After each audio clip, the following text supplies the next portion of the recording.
Hello and welcome to Infrastructure Matters, the podcast dedicated to exploring the dynamic world of infrastructure, asset management and public works. I'm your host, David Jenkins, CEO of IPWEA.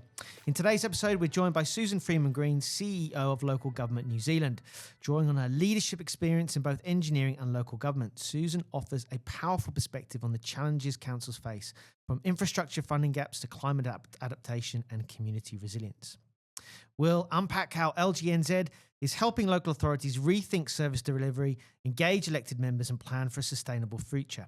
So grab a cup of coffee, sit back and enjoy this thought-provoking conversation with one of New Zealand's most respected sector leaders.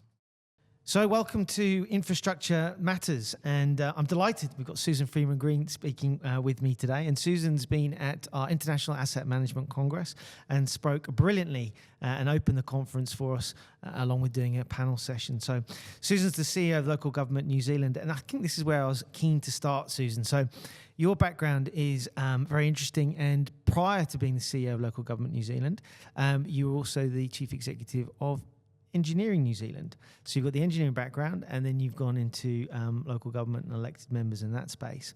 So just talk, maybe if you could just talk very briefly just around your career progression, your own journey and what you got from the engineering space and then moving into more broadly into local government.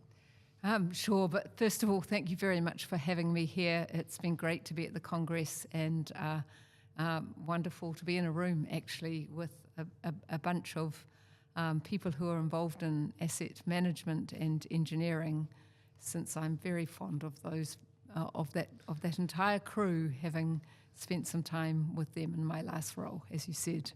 We aim to please. Yep, good. Yeah. So I was my background, my professional background is law and then mediation, and then I moved from there into leadership roles and.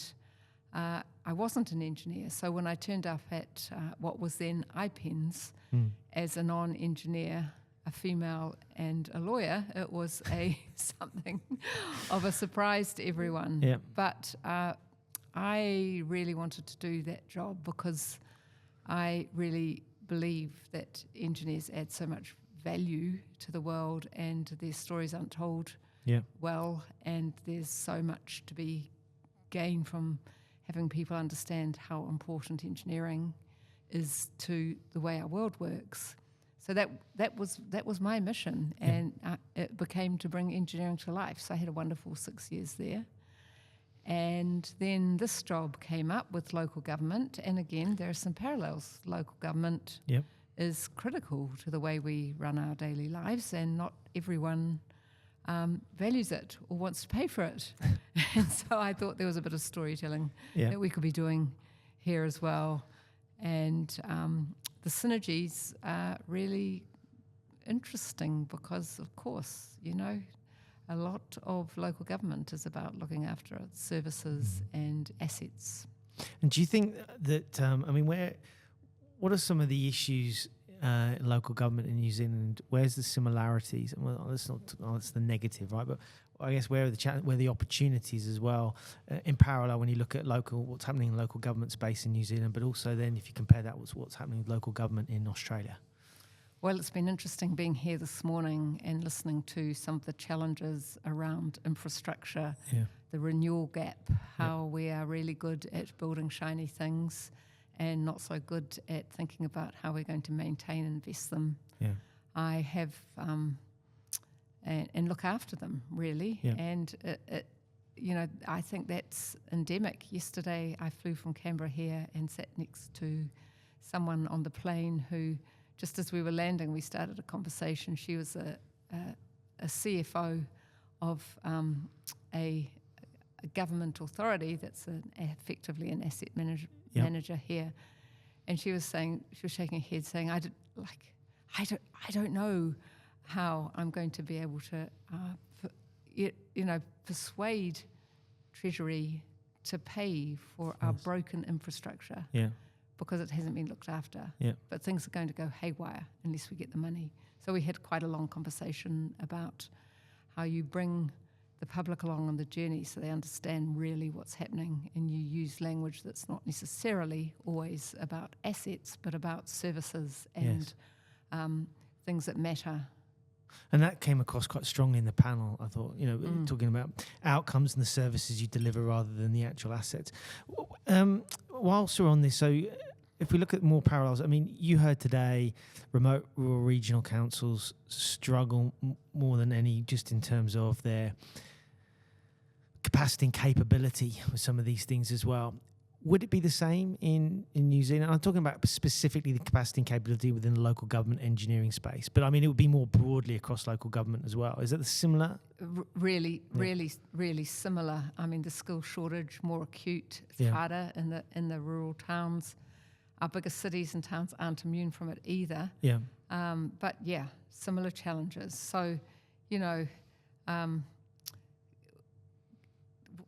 well, just today, actually, I listened to a story from home with a mayor of Southland who is talking about the fact that every one of his 21,000 ratepayers has to pay for about 140 k's of road, whereas to maintain it. Yeah, right. Whereas a ratepayer in Auckland only has to pay for 4 k's of the road. Yeah. And he's saying that he's having to, because he doesn't have the funding, can't raise the rates, doesn't have the funding, even with the contribution from government, he is having to think about not putting the road lines in these poorly lit rural roads. Yeah. And he says that's the biggest safety issue, because if these roads aren't lit, this is the only way we keep people going off the road. Yeah. And so, genuine, real issues that land at place in these rural communities. And so, let's dive a bit deeper into the funding then, because you put up quite a powerful slide in the presentation this morning. So, looked at the asset, the revenue base that local government can collect, ratepayer money essentially, and then the revenue from federal government. Now, you are in a position, I think, helpful in the sense you don't have three layers of government. You've got two. But what's going to happen? And this was raised. I do note the new Minister Bishop, Minister of Infrastructure, did talk about this, buildings nations. But how is that going to be? The funding mechanism between national and local government. It's going to have to come in and start funding some of these things. Is that? Well, it's challenging, and there is no money in New Zealand. We're all being told that. We're all clear about that. Yeah. So it is thinking about different ways that you can either incentivise or leverage some of the existing assets. So looking at a range of those, and that's something that we've just done, is release of a toolkit, if you like, of 25 funding and financing tools, and they're not all about funding. Some of them are about increasing debt. Some of them are user charges. Some of them are value capture, things that are known in different places. Some of them are incentives on, say, new builds for housing. Yeah. And the first chunk of them in our toolkit are ones that the government is actively talking about, and is looking at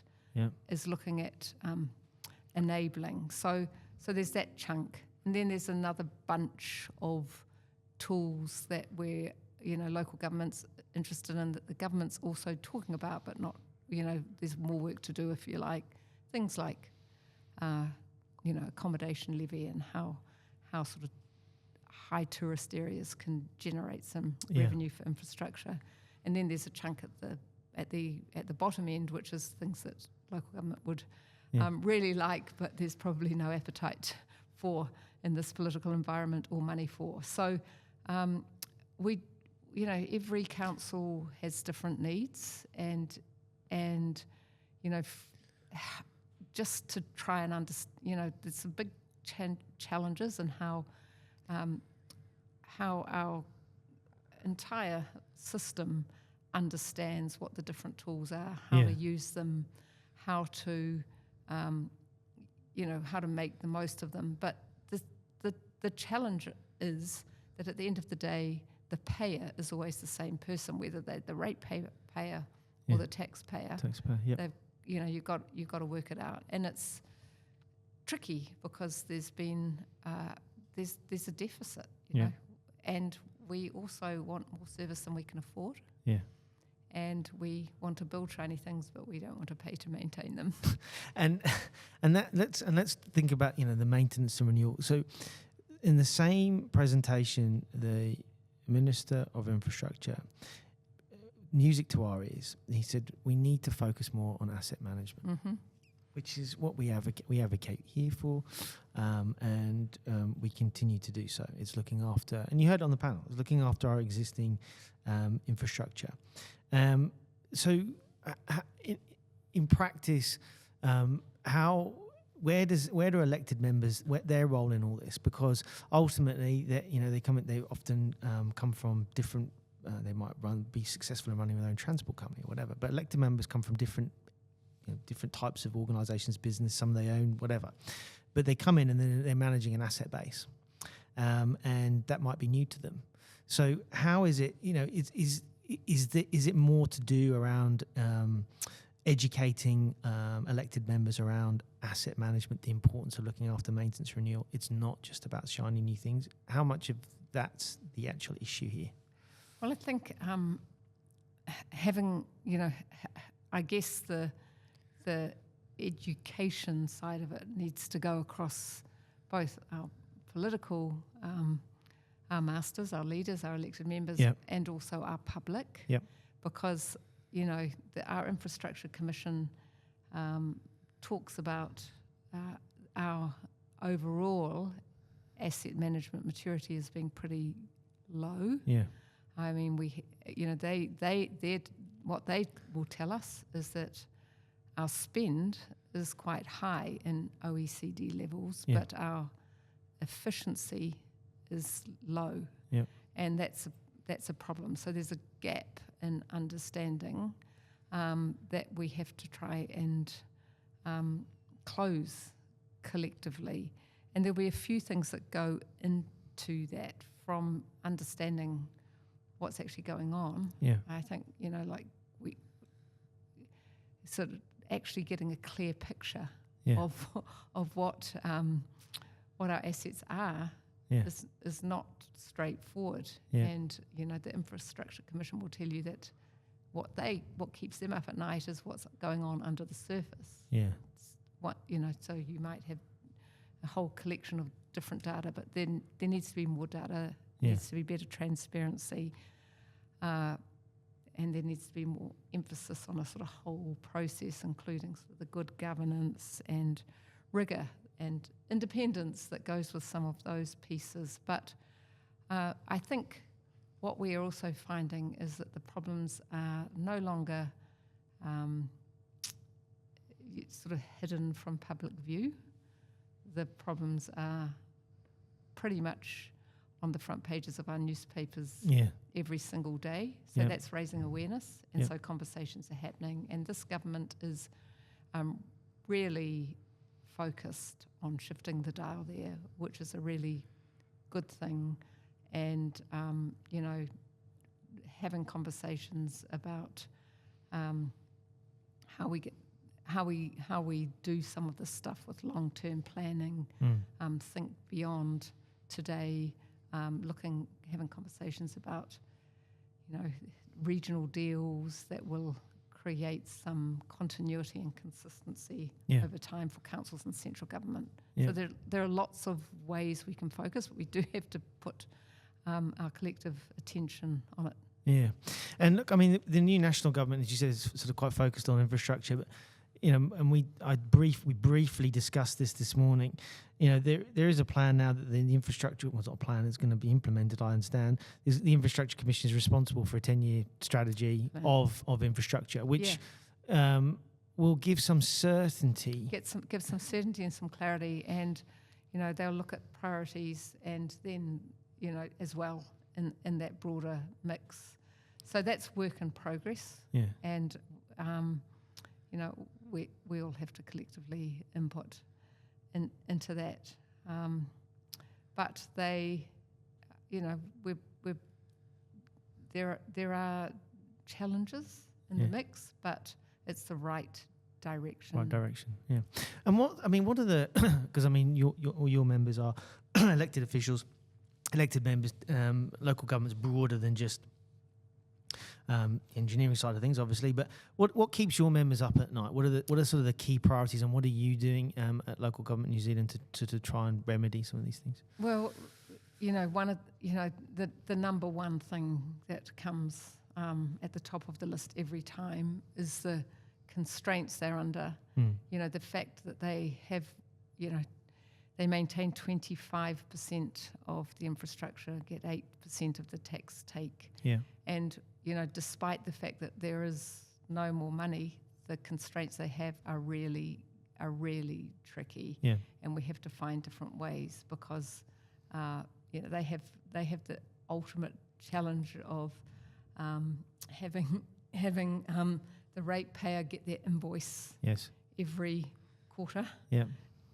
And as opposed to the GST and tax that comes out of the pay packet, Yeah. it's not seen. And so, being able to deliver services and to maintain them and to meet the infrastructure deficit and gap is really, really key. I mean, we are looking at some data at the moment, but, most councils spend most of their budget, capital budget, on roads and water. Yeah, which would be the same here. So, the balance, which, might be around 15%, we get the data, but certainly for some councils it's about the balance. That has to cover all the other services, and many of them are core. So how to manage the levers, pull the, deal with that, that's one issue. A number of councils are, sort of in the water infrastructure space, a number of councils are in conversations at the moment around what they're going to do with the new local water done well legislation, which is encouraging them to, they're having to deliver some water service delivery plans, being encouraged to collaborate, and it's not easy for councils because they're not like with like, so it's easy and hard for them to think about how they will work with their neighbour if they're completely different in terms of debt or quality, if you like, you know what I mean. So that's putting pressure on councils and some of their viability. So there are lots and lots of challenges. And also, I mean, you've faced similar areas around climate change and the impact of flooding, particularly, unfortunately. I mean, that happens in Australia, the bushfires, all that sort of stuff.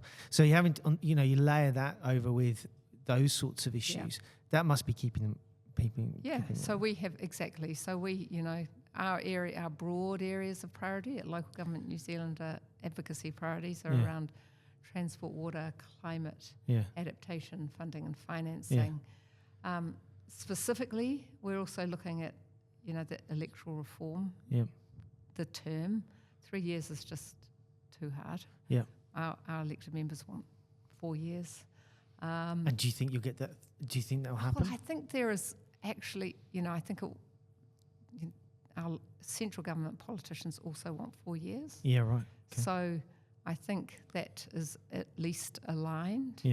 And we're doing some work in the local government space on that. And my understanding is that our coalition government is interested in going to a referendum on that. So if that happens, I'm optimistic, or I would like to think that we can shift the term, because it's too hard for both central and local government to get any kind of continuity or consistency with such short terms. It really puts pressure. It puts the politics in front of the infrastructure, and sometimes we would all like to see the infrastructure in front of the politics.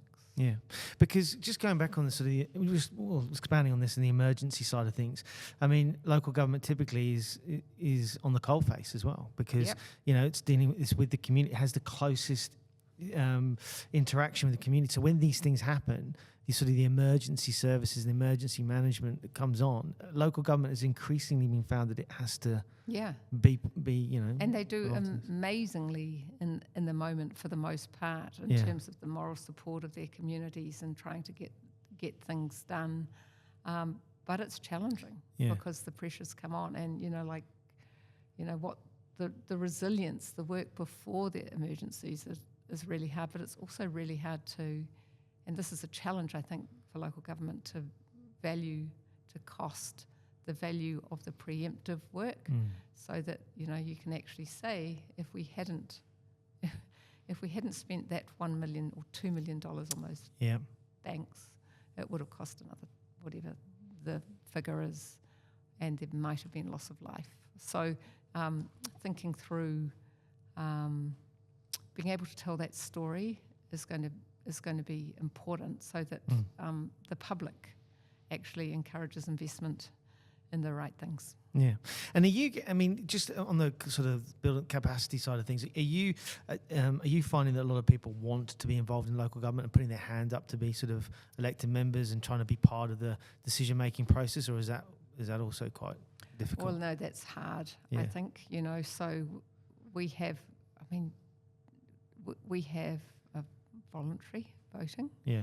And our voting turnout is reducing across the board, and so people don't turn out to vote. I think it's about 40% on average, which is not high. It's less in the urban centres and the rural communities, where people tend to know their local politicians, and they're, because local government issues are writ so large on the front pages of our media, everything from internal tensions to burst water pipes to road issues to potholes to unmowed berms. Yeah. It's the full 9 yards. Yeah. And because there's also sadly a whole new world of challenge and abuse that our politicians are subject to, that many are saying, is it worth it? Yeah. And we try and counter that, because of course it is worth it, but it is really, they're not the easiest jobs. Yeah. But we have, over the, we last elections we had,